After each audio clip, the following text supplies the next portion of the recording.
Last one. Will, this was inspired by you. I'd love for you to talk about this. You're the one who gave me this input.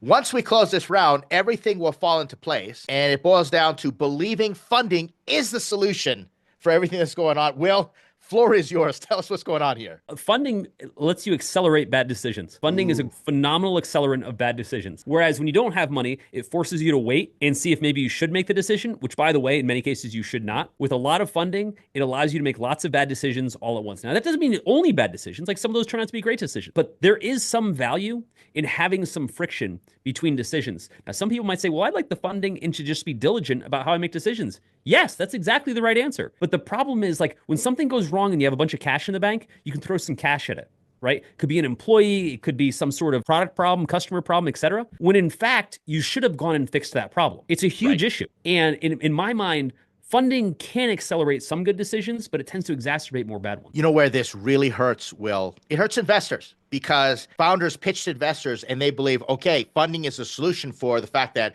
I don't have traction, the fact that I am not out in the market yet, not making any revenue, my company's not valuable. Yeah. If I just got the funding, and they complain, or they say, I can't get investment because I can't grow because I don't have the investment. So if I got the investment, suddenly the floodgates are going to open. And investors are sitting there going, why would I invest in this if you are just going to take my money and try and go figure things out? I want to invest in all these other startups that already have things figured out. And therefore, funding is not the solution. It's not the beginning. It's not the end.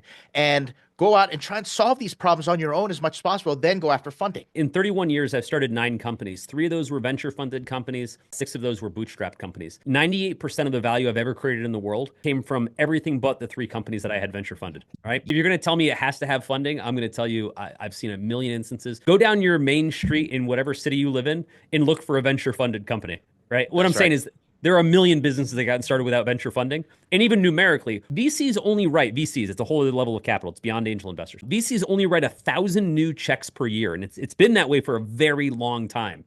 They write more follow-on checks. They're usually 4,000 or 5,000 total, but those are after they've written the first checks, which means the number of companies that go that path to be successful is minuscule compared to the number of companies that get started. And there are millions of successful companies out there. So clearly that's not the only path. And have to add more money, more problems, especially VC money. VC money adds a whole other dimension of problems for you. It's a new customer. Yes. Yeah. And they're never happy. We cannot say this even more.